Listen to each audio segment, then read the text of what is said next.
Waalaikumsalam. Gimana Pak Putih? Alhamdulillah, saya Ibu, apa Sehat? kabar? Alhamdulillah.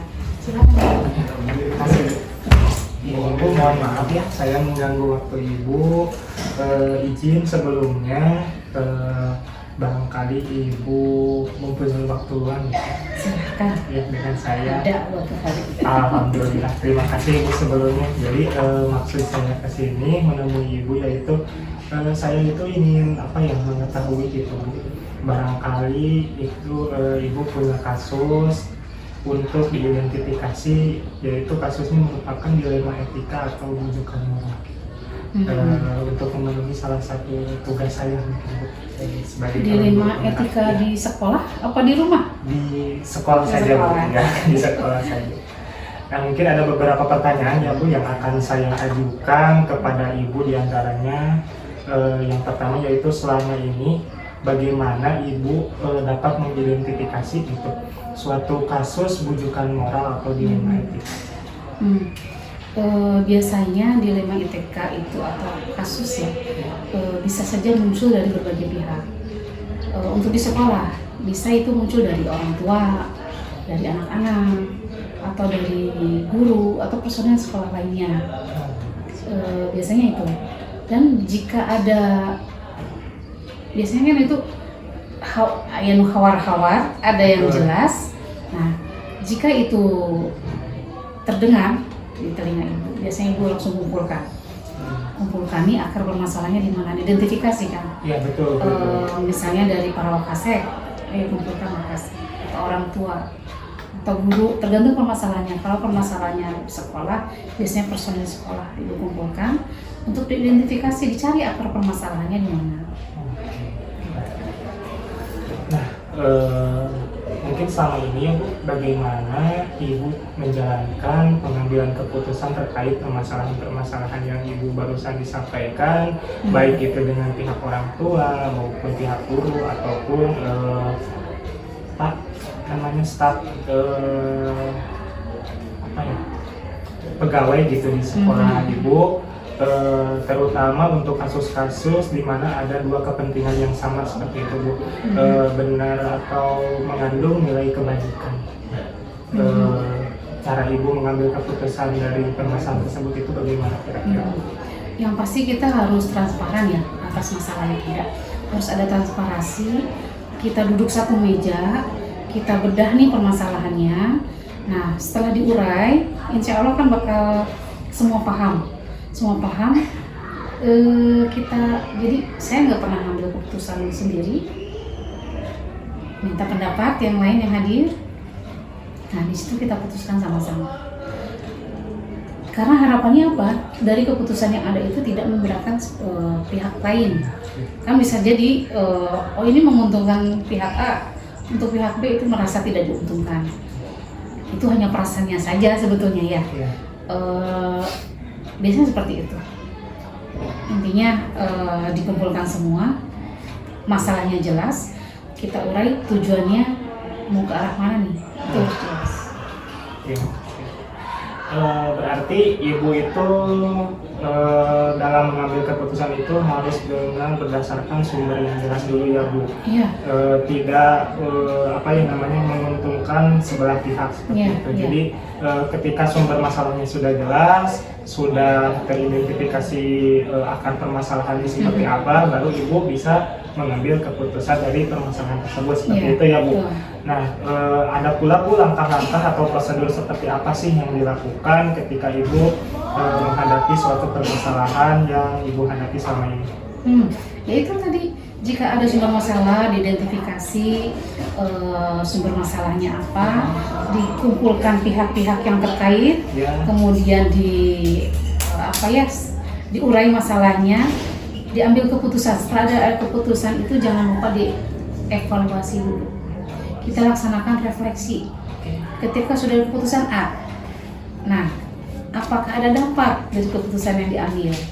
Nah, itu bagian dari refleksi kita tinjau. Nah, apakah ada hal-hal yang lebih efektif itu Bu untuk pengambilan keputusan pada kasus dilema etika yang Ibu hadapi selama ini?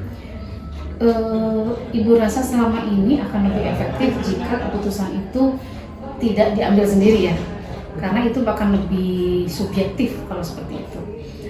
Yaitu dengan cara semua orang dilibatkan. Dikumpulkan ya Bu. Iya, dikumpulkan. Kayaknya lebih efektif. Sumber-sumbernya, jadi semua sumber itu mengeluarkan apa ya, sumbangan ide, sumbangan solusi. Ya, Nah, itu yang lebih cepat. Iya, Iya, duduk satu meja. Jadi semua enak di situ, begitu keputusan betul. keluar, semua mengetahui pada saat itu juga. Bagus sekali Bu.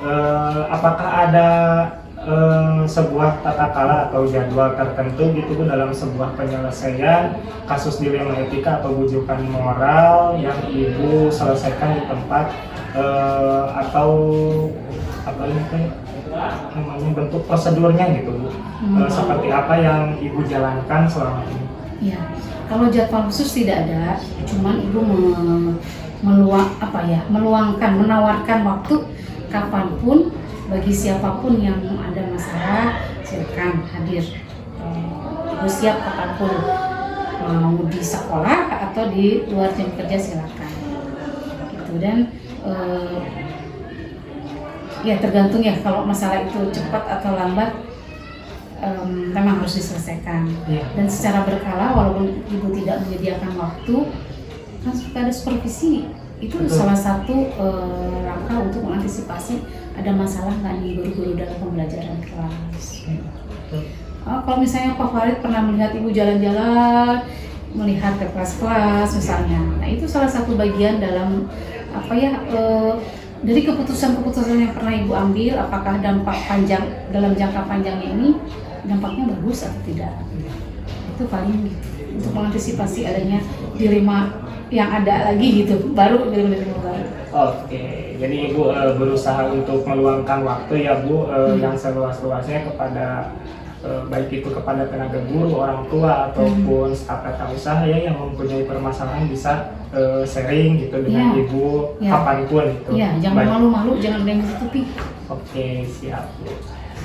Terus ada lagi nih Bu, seseorang atau faktor-faktor apa yang selama ini mempermudah atau membantu Ibu dalam pengambilan keputusan pada kasus dilema itu?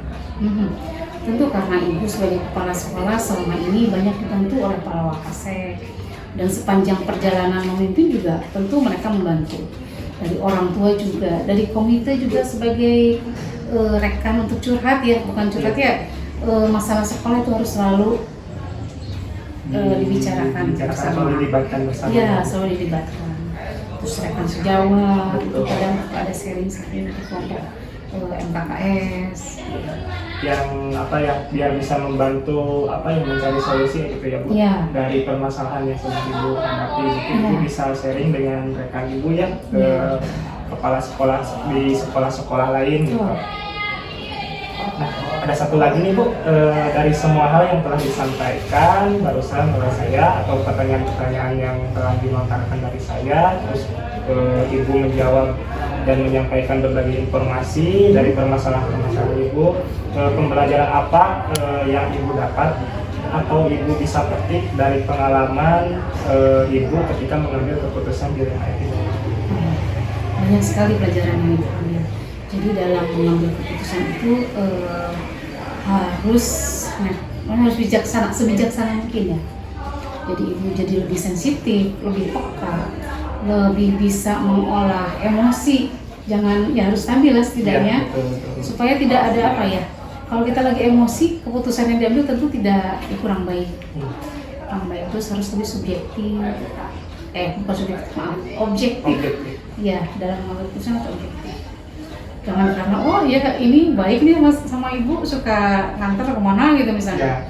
Terus saya berat sebelah gitu, tidak, harus dihindari. Iya. Jadi harus ada apa yang namanya kesinambungan atau ya disebutnya. Kalau kita itu sebagai kepala sekolah itu harus adil serta bijaksana, mungkin ya Bu, seperti itu. Ketika melihat ada bawahan yang sedang menghadapi suatu permasalahan, mungkin Ibu juga tidak langsung menyimpulkan dari sebelah pihak, seperti itu. Jadi harus adanya identifikasi, itu sangat penting ya Bu, untuk penyelesaian suatu permasalahan yang ada di sekolah, baik itu dalam dilema etika maupun bujukan moral seperti itu. Oke, terima kasih Ibu atas waktunya. Mungkin sudah cukup ya Bu informasi-informasi yang saya butuhkan dari Ibu terkait untuk memenuhi salah satu tugas saya sebagai calon guru penggerak di sekolah ini. Mungkin ya Bu, semoga bisa membantu Ibu mungkin nanti ke depannya. Pasti, insya Allah ya. Iya, mohon maaf ya Bu, waktunya diganggu dan apabila ada tutur kata yang kurang berkenan juga mohon dimaafkan. Ya, terima kasih. Sukses ya, Pak Ade. Amin, Ibu. Assalamualaikum. Waalaikumsalam warahmatullahi wabarakatuh. Assalamualaikum. Pak. Waalaikumsalam. Bangga. Mohon maaf Pak, mengganggu waktunya. Barangkali Bapak ini ada waktu luang. Ada. Kebetulan ini lagi istirahat ya, setelah mengawasi pelaksanaan MBK. Ya. Apa kabar? Baik, alhamdulillah. Baik, bagaimana? Alhamdulillah baik juga Pak. Mungkin ya Pak, maksud kedatangan saya ini menunjukkan Bapak itu ada beberapa hal terkait dengan beberapa kesalahan yang terjadi di sekolah Belanda. Mungkin si kasusnya itu beberapa kasus di pendidikan moral. Mohon maaf sebelumnya ya Pak, saya mau menanyakan langsung kepada suatu permasalahan di sekolah Bapak. Sebelumnya mohon maaf karena kebetulan saya ini ada beberapa tugas yang harus saya penuhi terkait mewawancarai kepala sekolah di sekolah lembaga terdekat di sekolah saya seperti itu Pak. Barangkali Bapak berkenan untuk melakukan wawancara itu dengan saya. Oh begini deh. Pertama ucapkan selamat datang dan terima kasih atas kepercayaannya. Dan mudah-mudahan saya sendiri ya, bisa menjawab pertanyaan apa yang diberikan. Gitu. Tadi kan terkait disebutkan untuk memenuhi tugas dari CGT. Betul sekali Bapak. Silakan aja. Terima kasih Bapak telah berkenan untuk diwawancara bersama saya dan mau untuk memenuhi salah satu tugas saya seperti itu Pak ya. Baiknya Pak, kita langsung saja kepada wawancara ataupun pertanyaan-pertanyaan yang akan saya ajukan gitu kepada Bapak. Ada beberapa pertanyaan nih Pak yang akan saya ajukan kepada Bapak, yang antaranya yaitu bagaimana Pak pengalaman Bapak selama ini. Bapak kan menjabat sebagai kepala sekolah, mungkin di sini udah lama ya Pak. 2 tahunan ya. Ya, bagaimana nih Bapak menghadapi atau mengidentifikasi kasus-kasus yang merupakan dilema etika atau bujukan moral di sekolah Bapak? Ya sebenarnya memang kasus itu di sekolah ada di samping yang dimaksud tadi juga dapat berkaitan di sini. Kasus itu kan dapat dibedakan ya menurut pendapat saya menjadi 2 bagian, diantaranya ada kasus dilema etika atau yang berdasar antara benar dan melawan benar gitu ya. Nah gitu. Dan yang kedua bukan moral yang berdasarkan benar melawan salah gitu ya. Nah itu yang bisa dijawab sebentar lagi. Berarti kan dapat saya simpulkan itu dari jawaban Bapak sudah mengetahui atau sudah mengalami kasus-kasus antara etika dan bukan moral ya Pak. Nah, bagaimana Pak selama ini Bapak menjalankan atau mengambil keputusan sebagai kepala sekolah, terutama untuk kasus-kasus di mana ada 2 kepentingan nih Pak yang sama, antara benar atau sama-sama mengandung nilai kebaikan. Itu pengambilan keputusan Bapak seperti kita menghadapi 2 kepentingan itu. Iya, memang ada kepentingan seperti itu dapat terjadi. Di sini yang bisa saya jawab dalam selama pengambilan keputusan dalam kasus 2 kepentingan yang sama-sama benar didasarkan pada rasa peduli, kasih sayang dan memikirkan dampak jangka pendek dan jangka panjangnya. Itu yang saya dapat jawab. Ada juga kita langkah-langkah atau prosedur seperti kita yang dapat tempuh atau bakal lakukan selama ini ketika menghadapi suatu permasalahan atau mengambil keputusan tersebut. Langkah-langkah atau prosedur yang barusan ditanyakan dan yang dilakukan selama ini, yaitu langkah prosedurnya pengambilan keputusan yang dilakukan selama ini adalah dengan melakukan analisa kasus, analisa kasusnya lihat atau dibandingkan, dianalisa itu sedemikian rupa masalah kasusnya dan melihat siapa saja yang terlibat, nilai apa saja yang bertentangan, dan data dan fakta yang mendukung serta melakukan uji kebenaran atau salahnya.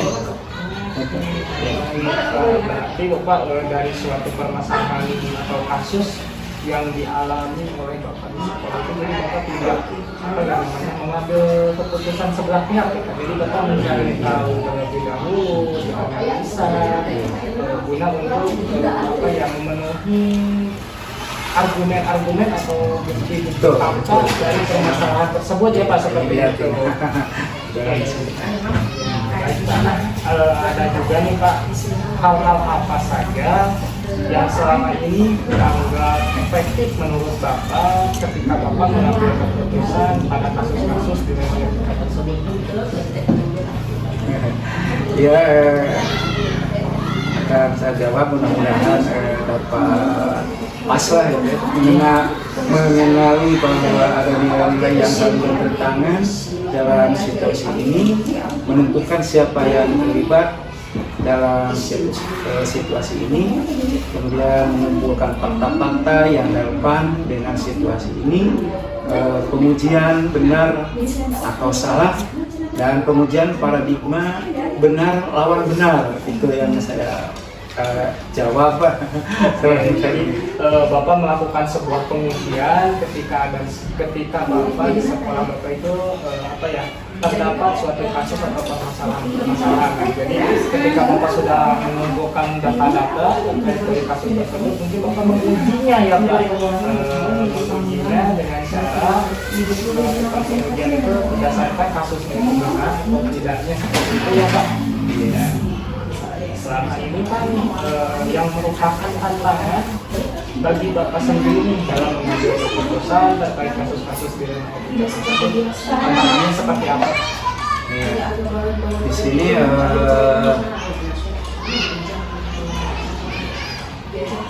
langkah-langkah Tantangan.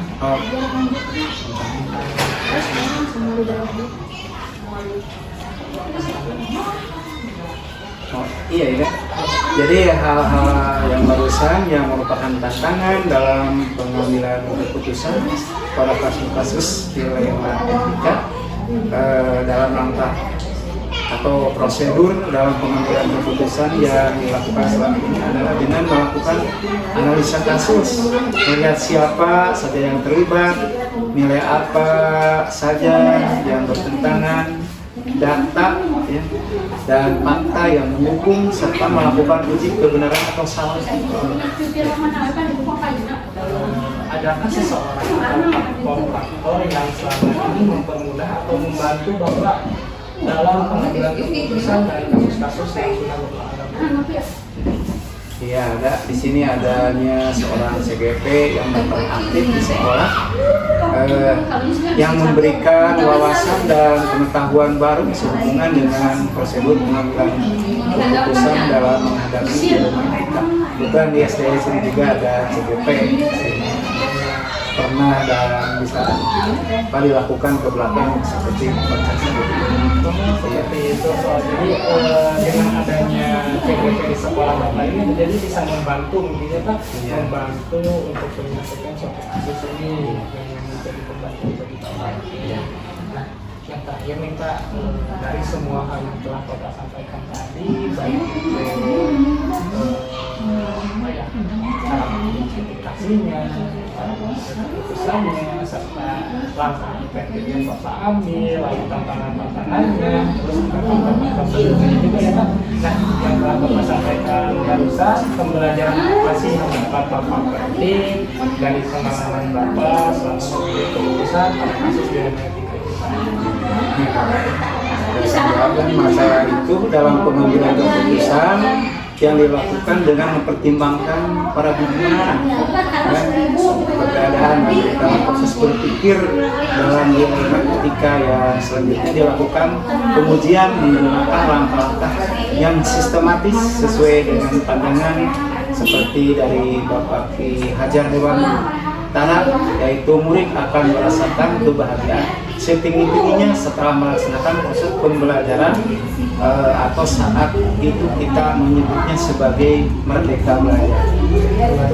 Sekali Bapak, terima kasih Bapak atas waktu yang telah Bapak berikan barusan untuk bisa diwawancari oleh saya.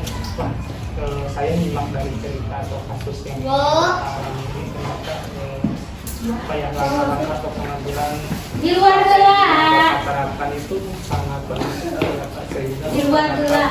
bijaksana dalam mengambil keputusan sebagai selaku kepala sekolah Pak. Jadi Bapak bisa mengidentifikasi dulu, mencari dulu kesalahan dari kasus tersebut tanpa berpihak pada sebelah. Iya. Maksudnya jadi Bapak menggali dulu gitu, Iya.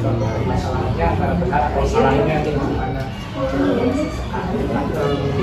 Siapa untuk waktunya, informasi yang saya butuhkan juga sudah memenuhi. Mohon maaf jika apabila ada kata atau bahasa yang kurang berkenan di Bapak dari saya, mohon dimaafkan ya Pak.